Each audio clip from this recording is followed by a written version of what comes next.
Prime Minister, thank you so much for your time. Good to talk to you again, Sherry. Now, you've written a withering letter to Australian Prime Minister Энтони Албанезе. Why do you believe history will remember him as a weak politician? Well, look, I'm sure he has a reputable record as a public servant, but I think his record is forever tarnished by the weakness that he showed in the face of these Hamas terrorist monsters. You know, when the worst terrorist organization on earth, these savages who murdered women, raped them, beheaded men, burnt babies alive in front of their parents, and took hundreds of hostages.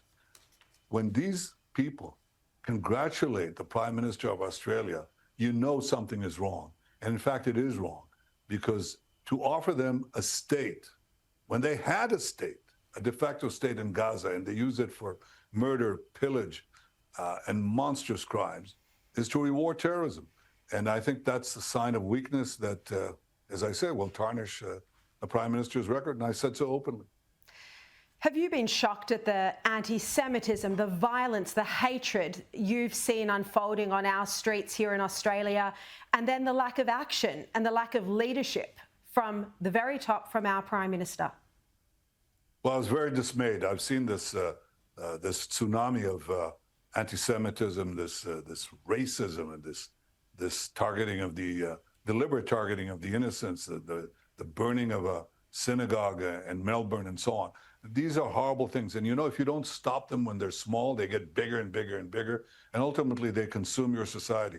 And I see the idea. I think a lot of Western leaders are showing this weakness, or what Churchill called the slumber of democracies. He said democracies sleep, they go to sleep, and they wake up only when they hear the jarring gong of danger. Well, we hear more than a jarring gong. We hear alarm bells all over the place, where you have these fanatics, these Islamist fanatics who not only target Israel, want to murder Arabs who don't share their nefarious creed. They want to destroy the West. They say so openly. And these people, when they demonstrate in Sydney or in Melbourne or in New York or Washington or in the capitals of Europe, they should be counteracted. They should be opposed, and they should be defied by the leaders. And yet we see, not in America, I'm happy to say, because President Trump is standing strong, but in Europe, one country after another succumbing to them, condemning Israel, that is fighting these monsters and is doing its best to avoid civilian casualties, but basically giving a prize of a Palestinian state to these people who want to use it to destroy the one and only Jewish state. That is not merely the slumber of democracies, it's the weakness of democratic leaders who at a time of testing should stand up and show leadership. And leadership means standing up for the truth, standing up for your conviction, standing up for the right side of history and not for the wrong side that right now is completely populated with these mass killers and terrorist monsters.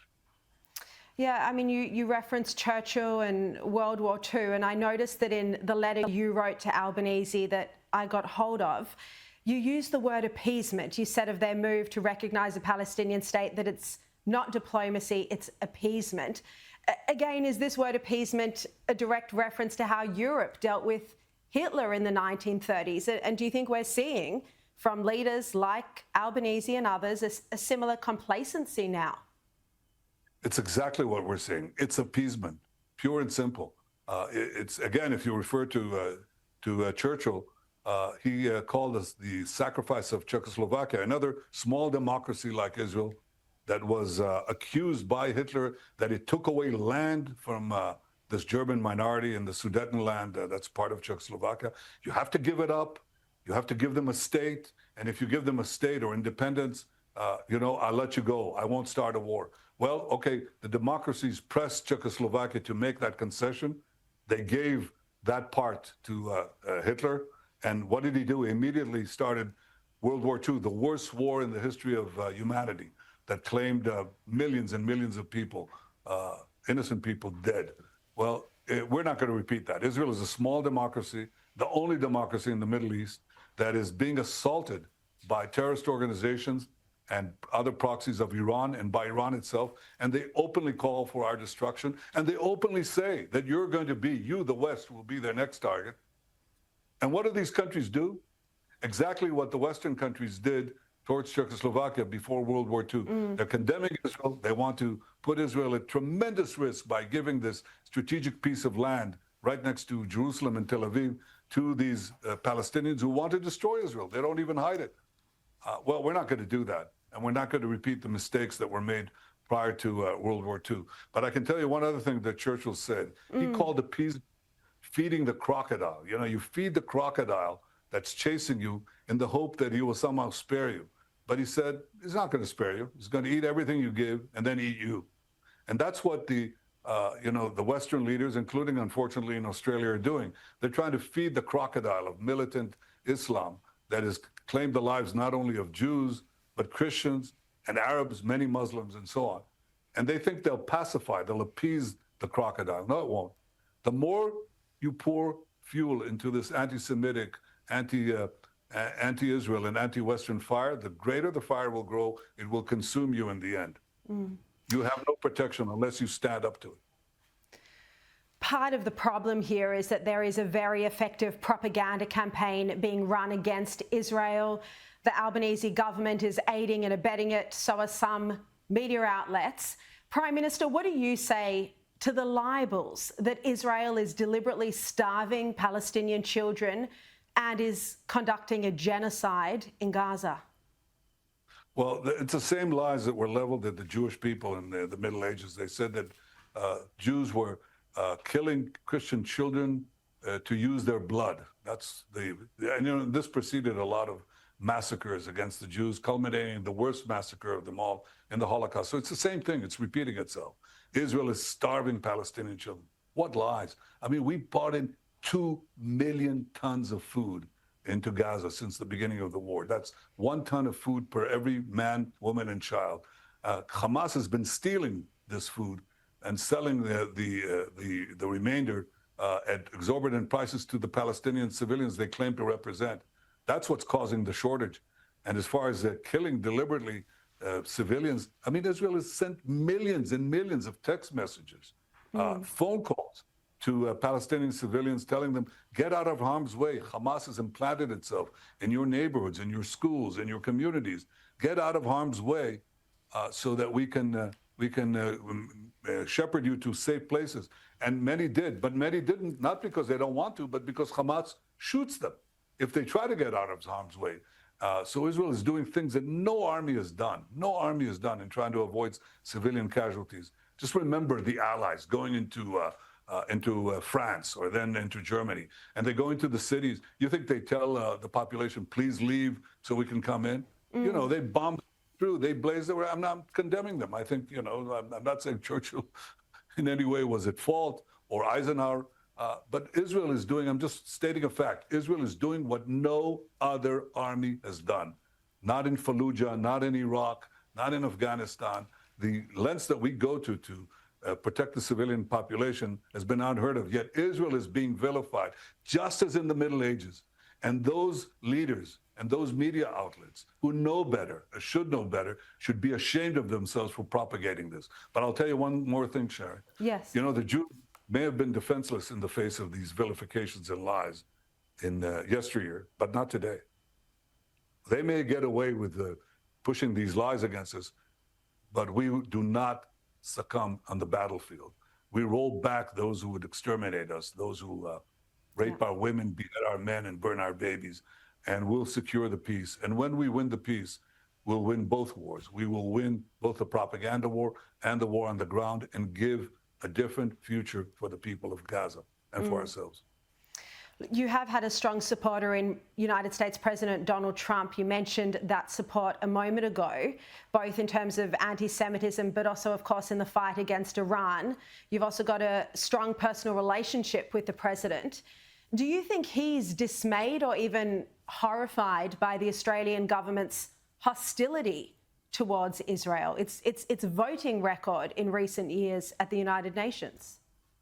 Well, it's certainly dismayed us, and I think he sort of said, what these countries say is irrelevant. And in the practical sense, he's right, because we're not going to commit suicide and put another Palestinian state right next to our doorstep in Tel Aviv or in Jerusalem, because that's the distances are tiny. You know, Israel is like a fraction of 1%, I think, of Australia, just to give your viewers an understanding. It's a tiny country. And they want us to put in the middle of this tiny country another Palestinian state. Another, because we just had one, a de facto Palestinian state in Gaza. And what did the Palestinians do with it? Did they take care of their own people? Did they build up Gaza? No, they built it down into terror tunnels, for their terrorist monsters. And they openly declare their goal is, if you give them another opportunity, another state, they'll do it again. They'll kidnap people, they'll rape the women, they'll take the hostages, and they'll go to the extermination of Israel. That's their goal. So when Prime Minister Albanese and the leaders of France and Britain and others, when they say, oh, we'll give them a Palestinian state, they're actually rewarding terror. And they're saying, it doesn't matter what horrors you people do. It doesn't matter that you say that you'll go not only after Israel, but after the United States, death to Israel, death to America, death to the West. Last time I looked, Australia was part of the West, okay? Even though it's in the East. But it's our common Judeo-Christian civilization. They want to tear it down and destroy it. But it does matter, I think. In practical terms, no, it won't happen. But what will happen is you will encourage more and more and more of this radicalism in your own country, in your own church.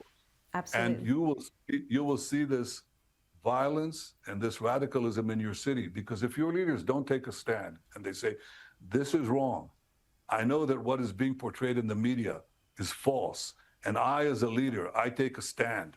And I'm telling you, citizens of my country, take a stand against that too. If you don't do that, then the crocodile will get you in the end. And that's what we're seeing at the moment. Prime Minister, I'm conscious of our time together. Look, when I saw you in your office about 10 months ago, you spoke to me about the threat of Iran, which you've since dealt with. You also spoke about your hopes for expanding the Abraham Accords, a return to the normalization deal with Saudi Arabia. Is this still your vision for peace in the region, for having a stable and peaceful Israel? Very much so. I think, you know, I believe in a simple idea. It's simple, but I think profound. It's called peace through strength. First comes the strength, then comes the peace. That's the rule in our part of the world, and I suspect also in your part of the world. If you're strong, you can make peace. If you're strong, you make allies. That's how it works. And Israel is strong. It's strong, yet fighting, you know, with just means, a just war against tremendous vilification and lies. But we don't give up. And I think we're on the verge of completing this war, a seven-front war that includes Iran and its proxies. And when that happens, I think we'll have tremendous opportunities to expand the peace. I myself made, with President Trump, the Abraham Accords, 4 peace treaties with Arab states that hadn't been done for a quarter of a century. And I think after our victory, we're going to have plenty more. There are reports tonight that Hamas is on the verge of accepting a deal for a ceasefire. Is this true? And do you still plan to take over Gaza and eliminate the terrorists if they do agree to a deal? Well, we're going to do that anyway. That was never a question, that we're not going to leave Hamas there. I think President Trump put it best. He says Hamas has to disappear from Gaza. We can't leave these. It's like leaving the SS in Germany. You know, you clear out most of Germany, but what? You leave out Berlin with the SS and the Nazi core there? Of course not. But I've said that this war could end today. It can end it if Hamas lays down its arms and releases the remaining 50 hostages, at least 20 of which are alive. And that's our goal, to get all the hostages out, to disarm Hamas, demilitarize Gaza, and give a different future for Gazans. And by the way, you'd be surprised, Sherry, I don't think this was true when I last met you, but it's true today. We have Gazans fighting Hamas, and they say, so Prime Minister, don't stop. They're very brave. They fight Hamas. They say, free us from this Hamas tyranny. My goal is not to occupy Gaza, it's to free Gaza, free them from Hamas tyranny, free Israel and others from Hamas terrorism, give Gaza and Israel a different future. And I think we're We're close to doing it. It'll have to, of course, mean getting the last strongholds of Hamas. They shouldn't be there. Everybody understands that. Get rid of the crocodile. Very quick last question. What will it take to restore the friendship between Israel and Australia? There's been a great underlying friendship there for over a century. In 1917, actually, I had, in 2017, I had the 100th anniversary in Beersheba, celebration of the Australian forces along with New Zealanders who actually liberated Beersheba from Ottoman rule. And, you know, we had the charge of the Australian light horse reenacted. It was very moving. And we've had a great relationship over the years. I think it's been gone astray because I think leaders did not show the strength and conviction that they should have when we're fighting the war of Western civilization against these barbarians. And I think, ultimately, most Australians will get it. If they don't get it now, they certainly got it. I think many of them will get it today, and many will get it once we finish this war and give a future of peace and prosperity. Absolutely. I want to assure you and I want to assure them that we will win. Prime Minister, thank you enormously for being here, for being so generous with your time today. We greatly appreciate it. Thank you. Thank you, Sherry.